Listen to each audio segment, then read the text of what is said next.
주장할 수가 없습니다. 그러나 보험회사는 끝까지 대해 주장을 하고 말았으니까 그럼 뭐 이제 뭐 보험회사 2차전을 또 준비를 해야 되는데요.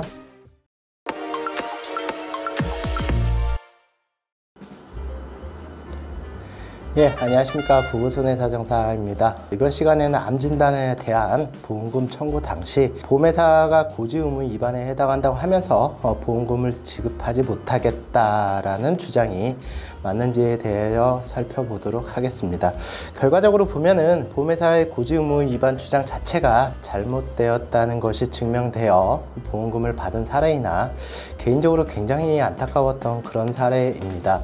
고지 의무란 보험 계약을 체결할 때 계약자 또는 피보험자는 보험회사가 서면으로 질문한 사항에 대하여 사실대로 알려야 하는 의무를 말하며 이를 위반하는 경우 보험회사는 계약을 해지할 수가 있고, 또한 알리지 않은 사실과 보험사고와 관계성이 있을 때에는 보험금을 부지급할 수도 있습니다.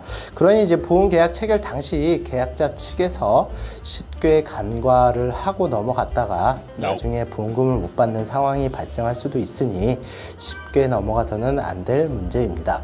우선 보험회사가 피보험자의 암 진단에 대하여 고지 의무 위반으로 인해서 보험금을 부지급하겠다는 내용을 보면은 피보험자는 가입 전 3개월 이내에 병원에서 피부의 지방종 의심 소견을 받았음에도 불구하고 이를 알리지 아니하여 보험 계약을 체결하였으니 계약을 해지하고, 가입 후 진단받은 피부암과 가입 전 진단받은 피부의 지방종과는 관계성이 있으니까 보험금까지 지급하지 못하겠다라고 주장을 하였는데요. 피보험자는 이러한 피부암으로 치료를 받던 중 결국에는 사망을 하게 된 사안인데요. 제가 왜 굉장히 안타까웠다고 한 것이, 원래 피보험자는 A보험회사에 암진단비 8천만 원으로 하여 보험 가입 후 5년 이상을 유지를 하고 있었습니다. 그런데 우리 가끔 보험 가입 권유 전화를 받잖아요.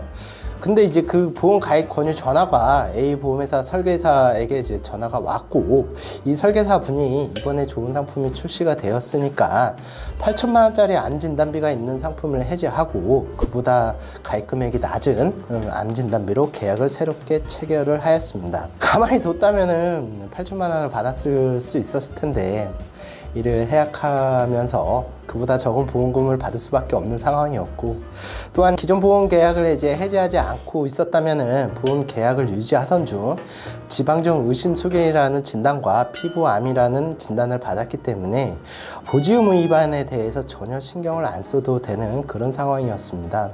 앞서 얘기했듯이 3개월 전 지방종이라는 질환에 의심 소견을 받은 이후 기존 계약을 없애고 새로운 보험 계약을 체결하였기 때문에 고지 의무 위반이 문제가 된 것인데요.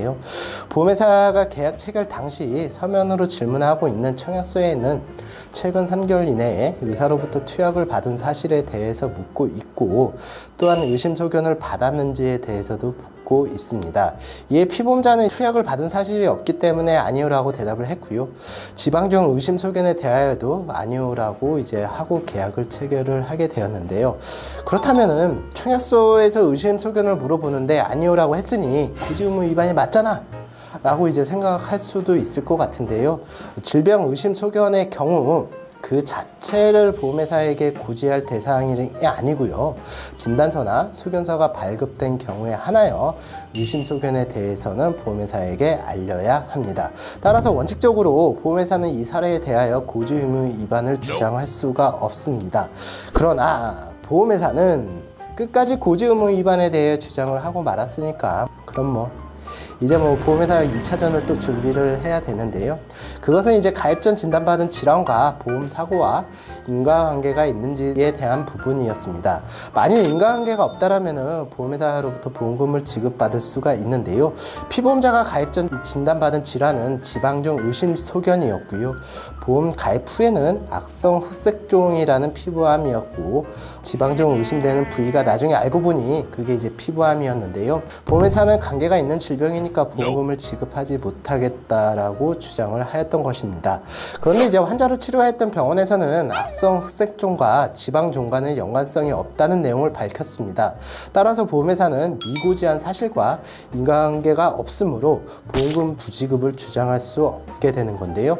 하지만 이 사례의 경우 보험회사는 원칙적으로는 고지 의무 위반으로 인한 계약의 해지권도 주장하지 못하거니와 보험금 부지급도 주장할 수가 없습니다.